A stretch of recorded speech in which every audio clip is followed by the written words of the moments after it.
அஸ்ஸலாமு அலைக்கும் வரஹ்மத்துல்லாஹி வபரகாத்துஹு நஹ்மதுஹு வ நுஸல்லி அலா ரசூலில் கரீம்.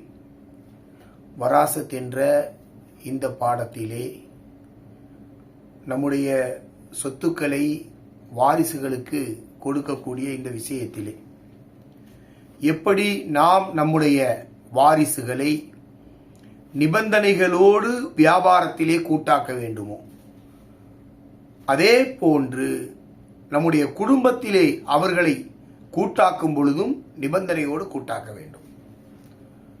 குடும்பத்திலே இன்று நாம் சமூகத்திலே பார்க்கின்றோம். நம்முடைய தமிழகத்தை பொறுத்தவரை ஆண் பிள்ளைங்க என்ன செய்யுது, தகப்பன் தாயோடு இருந்து கொள்கின்றார்கள். பாப்பா அம்மா அவர்களோடு எத்தனை ஆண் மக்கள் இருக்கின்றார்களோ அவர்கள் பாப்பா கூட இருக்கிறாங்க, அம்மா கூட இருக்கிறாங்க. வாப்பா அம்மாவுடைய பாசம் அவர்களுக்கு கிடைக்கின்றது. அவருடைய குழந்தைக்கு வாப்பா அம்மாவுடைய பாசம் கிடைக்கின்றது. வாப்பா அம்மாவிற்குரிய எல்லா நல்ல விஷயங்களையும் இவர்கள் அனுபவித்துக் கொள்கின்றார்கள்.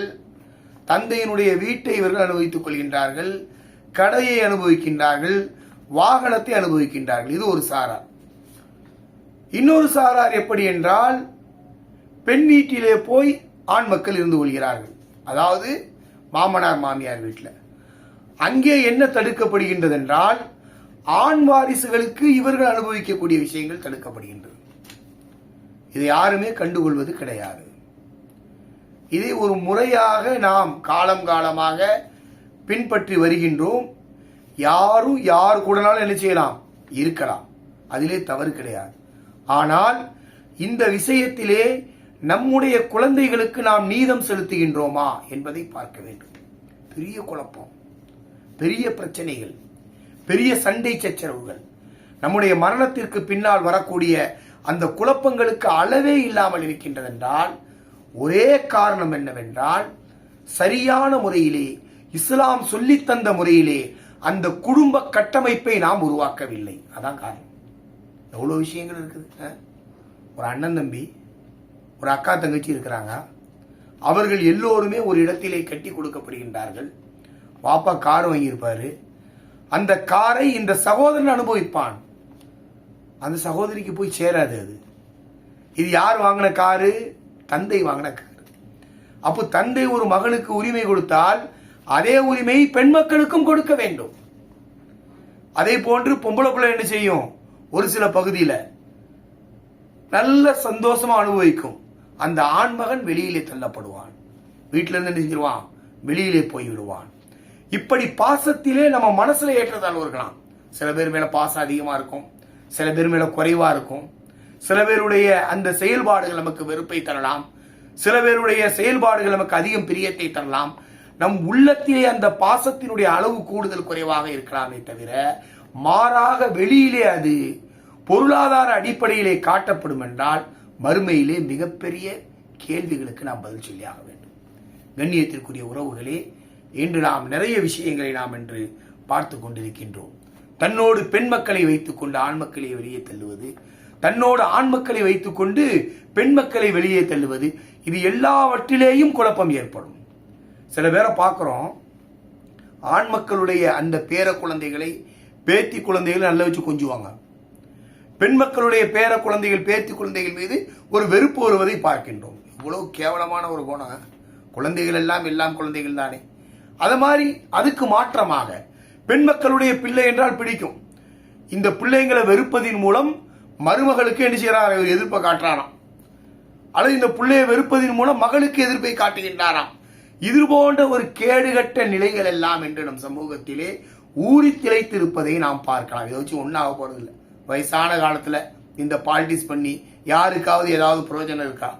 ஒரு பிரயோஜனமும் கிடையாது. அவன் செஞ்சுட்டு இருப்பான், செய்து கொண்டேதான் இருப்பான். அல்லாஹ்விடத்திலே தான் நாம் நிம்மதியை தேட வேண்டுமே தவிர, பார்க்கலாம், பேசலாம், அன்பா இருக்கலாம், போகலாம், வரலாம். அவங்களுக்கு மத்தியில் வரக்கூடிய பிரச்சனை எல்லாம் நம்ம மனசுல சுமந்து வச்சுக்கிட்டு இருந்தா ஏதாவது பிரயோஜனம் இருக்கின்றதா?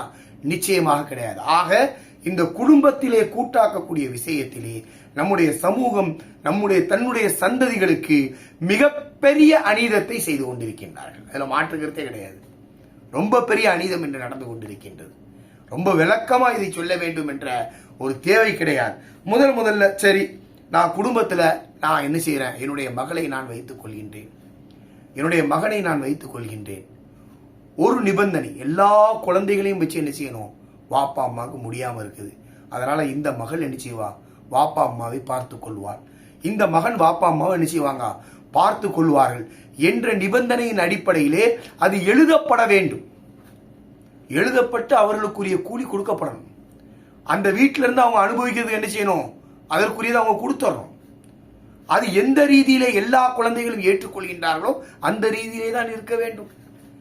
அப்படி இல்லாம ஒரு குழந்தைக்கு மட்டும் தந்தையினுடைய, தாயினுடைய அல்லது மாமனாருடைய, மாமியாருடைய எல்லா விஷயங்களையும் அனுபவிக்கக்கூடிய அதை கொடுத்து விட்டோம் என்றால் அது மிகப்பெரிய தவறு. சில மருமக்கமான பார்க்கிறோம், வீட்டில் எல்லா வேலைகளையும் பார்க்கின்றார்கள், மாமாவை பார்க்குறாங்க, மாமியை பார்க்குறாங்க, கடுமையான முறையில் கடந்து கழிகின்றார்கள், எவ்வளவோ கஷ்டப்படுறாங்க, அவங்களுடைய கஷ்டத்திற்கு அளவே கிடையாது, வரக்கூடிய விருந்தாளிகளை எல்லாம் சமாளிக்கின்றார்கள். அப்ப இந்த அடிப்படையில இவங்க மாமா மாமியோட இருக்கிறதே இவர்களுக்கு பெரிய கஷ்டம். இங்கே அந்த மருமகள் என்ன செய்யறா, கொடுமையை அனுபவிக்கின்றாள், அவளுக்கு அநீதம் விளைக்கப்படுகின்றது. இது மச்சினி கொடுமை வேற. அவள் இவ இருக்கிறான்ற காரணத்தினாலே குத்தி பேசுவது, கேவலமாக பேசுவது, தேவையில்லாத வேலைகளை எல்லாம் கொடுப்பது, இவர்களுடைய துணியெல்லாம் அவளை துவைக்க சொல்றது பார்க்கணுமா இல்லையா என்று குடும்பங்களிலே நடந்து கொண்டிருக்கின்றது. அப்ப அவளும் பாதிக்கப்படுறாள். வாப்பா அம்மாவோட இருந்து அந்த வீட்டிலே அனுபவிக்கப்பட்டால் அளவுக்கு மீறி அவள் பாதிக்கப்படுகின்றாள். அவள் பாதிக்கப்பட்ட விஷயத்தை கணவனிடம் சொல்லும் பொழுதெல்லாம் அவளுக்கு நீதம் கிடைக்காது. பொறுமையா இருக்கு, அட்ஜஸ்ட் பண்ணி போ, அதுதான் நல்லது. மாமா மாமியை மதிக்க. நான் என்ன கேட்கின்றேன், கண்ணியத்திற்குரிய உறவுகளே, பொதுவாக சொல்லுகின்றேன், ஒரு கணவனை ஒரு மனைவி பார்க்க வேண்டும் என்ற நிபந்தனை அவனுக்கு உண்டு, அதிலே மாற்று கருத்து கிடையாது. ஒரு மாமாவையும் மாமியையும் ஒரு மருமகள் பார்க்க வேண்டும் என்ற நிபந்தனை கிடையாது. அது யாருக்குரியது என்றால் அந்த குழந்தைக்குரியது, அந்த பையனுக்குரியது. என் மகன் இருக்கிறான் அப்படின்னா அவன் என்ன பார்க்கணும், என்னுடைய மருமகளுக்கு என்ன பார்க்கணும், என்ன எடுக்கணும், என்ன வைக்கணும், எனக்கு உண்டான உதவி செய்ய வேண்டும் என்று இஸ்லாம் சொல்லவில்லை. பெரியவங்களுக்கு நம்ம நல்ல செய்யறதுங்கிற அடிப்படையில் நன்மை, அது அவளுக்கு நஃபீலாக சுன்னத்தாகத்தான் ஆகுமே தவிர எந்த மருமகளுக்கும் பருள் கிடையாது. பரலா அவ தாய் தந்தையர்கள் அவ பார்க்கணும். அதே மாதிரி இன்னொரு வீட்டில் போய் மாமா மாமியை பார்க்கறான் பார்த்தீங்களா, இன்னொரு பெண், அவளும் என்ன செய்யணும், இங்க குத்தி குத்தி பேசிட்டு இருக்கிறாள்ல, தம்பி பொண்டாட்டியே அண்ணன் பொண்டாட்டியே குத்தி பேசிட்டு இருக்காள்ல, எங்க வாப்பா ஒழுங்கா பார்க்க, நீ பார்த்தாயா, அதுதான் கேட்கிறேன் நான். ஒரு பக்கம் ஒரு பெண் மாமா மாமியால கடுமையாக கொடுமைப்படுத்தப்படுகின்றார், இன்னொரு பக்கம் ஒரு பெண் மாமா மாமியில சந்தோஷமா இருக்கிறா, இங்க தன்னுடைய அண்ணன் மகளை, அண்ணன் மனைவியை, தம்பி மனைவியை என்ன செய்யறா, குத்தலாக பேசுகின்றார். நீனு தானே பார்க்கணும். ஒரு தந்தைக்கு 4 குழந்தைகள் இருக்கின்றார்கள் என்றால் அல்லாஹ் குரானிலே என்ன சொல்றான், தந்தைக்கும் தாய்க்கும் சேவை செய்யக்கூடியது 2 பேருமே, அந்த ஆண் மக்களும் தான் பெண் மக்களும் தான். அது ஒரு நிபந்தனையோடு, அது ஒரு பேச்சுவார்த்தையோடு, அது ஒரு பொருளாதார அடிப்படையிலே தீர்மானிக்கப்பட்டு எல்லோரும் விரும்பி நடக்க வேண்டுமே தவிர ஒரு தாய் தந்தை இந்த விஷயத்துல தப்பு செஞ்சிடக்கூடாது. ஒன்று. இரண்டாவதாக பிள்ளைகள் இந்த விஷயத்திலே வரம்பு மீறி விடக்கூடாது. அப்போ முதல்ல என்ன செலுத்தப்பட வேண்டும் என்றால் நீத கண்களை கொண்டு பார்க்க வேண்டும். அல்லாவுக்கு நீதம் தவறுறது பிடிக்கவே பிடிக்காது. அல்லாஹ் சோதிச்சுவான். எப்படி சோதிப்பான்? நம்மளை சோதிப்பான். அநீதம் இழைத்தால் நம்மை இந்த உலகத்திலே சோதிப்பான். அப்படி இல்லை என்றால் நாம் பெற்றெடுத்து பாசமாக வளர்த்த குழந்தைகளை இன்னொரு இடத்திலே வைத்து சோதிக்க வைத்து நம்முடைய கண்களில் காட்டுவான்ல, நீ எப்படிலாம் நடந்துகிட்ட, கமா துதீனு துதானும், நீங்கள் எப்படி செய்வீர்களோ அப்படி செய்யப்படுவீர்கள். எப்படியெல்லாம் நடந்துகிட்ட அதே போன்று உன்னுடைய குழந்தைகளுக்கு சோதனை வருது பாரு என்று அல்லாஹு தஆலா நம்மை சோதிப்பான். ஆக இந்த இடத்திலே நாம குடும்பத்தில் யாருனாலும் கூட்டாக்கலாம், தப்பு கிடையாது. நம்ம எல்லா பிள்ளைங்களையும் வச்சுக்கலாம். 4 பிள்ளைங்க எனக்கு இருக்குதா, 4 பிள்ளைங்களை வச்சுக்கலாம், தப்பு கிடையாது. 4 பேருக்கு மத்தியிலே நீதம் செலுத்தப்பட வேண்டும். எந்த ஏற்றத்தாழ்வும் இருக்கக்கூடாது. பொம்பளை பிள்ளைங்களையும் நம்ம வச்சுக்கலாம், ஆம்பளை பிள்ளைங்களையும் வச்சுக்கலாம், தப்பு கிடையாது. என்ன ஏற்றத்தாழ், ஒரு பேர குழந்தைய பார்த்தா கரெக்டா எடுத்துப்பேன். இது எல்லாமே வராசத்துல பின்னாடி பாதிக்கும். சொத்து பிரிக்கக்கூடிய நேரத்திலே எல்லாம் பாதிக்கும். இரண்டாவது விஷயம், முதல்ல நீதம். இரண்டாவது விஷயம் ஹிஜாப், பேணிக்கை ரொம்ப முக்கியம். அண்ணனுடைய மனைவி, தம்பி சாதாரணமாக பேசுவது, பார்ப்பது, அவர்களோடு இருப்பது, உணவு பரிமாறுவது, இதெல்லாம் தப்பு கிடையாது. ஒரு ஹிஜாபோடு நடக்க வேண்டும். குரலை உறக்க வைத்து நடக்க வேண்டும். தேவையில்லாம அண்ணன் வெளியில போயிடுறாரு, அண்ணன் மனைவி மட்டும் வீட்டில் இருக்கின்றார்கள், தம்பி இருப்பதற்கு அனுமதி கிடையாது. மூன்றாவதாக ஷைத்தான் இருக்கின்றான். அரைகுறை ஆடைகளோடு பரிமாறுவதற்கு அனுமதி கிடையாது. நம்முடைய தமிழகத்தினுடைய கலாச்சாரம் அந்த சட்டை, பெண்கள் போடக்கூடிய அந்த ஆடை, எடுப்பு பகுதியை சாதாரணமாக பெண்கள் தங்களுடைய கொழுந்தன்மார்கள் இடத்திலேயும் மச்சான்மார்கள் இடத்திலையும் காட்டுறது பார்க்கிறோம். கூட்டு குடும்பத்தில் ஏற்படக்கூடிய குழப்பம் இது தனி சப்ஜெக்ட். ஆனால் இதிலே பின்னால் வரக்கூடிய வராசத்துடைய பிரச்சனையும் இங்கே இருக்கின்றது. கண்ணியத்திற்குரிய உறவுகளே, குடும்பத்திலே கூட்டாக்குவோம் தவறல்ல, நிபந்தனைகளோடு ஹிஜாபோடு கூட்டாக்கினோம் என்றால் சொத்துக்களை பிரிக்கும் போது என்ன செய்யாது, எந்த குழப்பம் வராது. நம்ம நிபந்தனை இல்லாம ஆம்பளை பிள்ளைங்க மட்டும் அனுபவின்னு கொடுக்கறது அல்லது பொம்பளை பிள்ளைங்க மட்டும் அனுபவின்னு கொடுக்கறது, அது என்ன ஆகுன்னா, உங்க சொத்து 1 கோடி ரூபாய் இருக்குன்னா அவன் 20 லட்சம் ரூபாய் ஏற்கனவே அனுபவிச்சிருப்பான். பெண் குழந்தைகளும் ஏனைய குழந்தைகளும் அல்லது ஆண் குழந்தைகளோ ஏனைய குழந்தைகளும் அங்கே பாதிக்கப்படும்.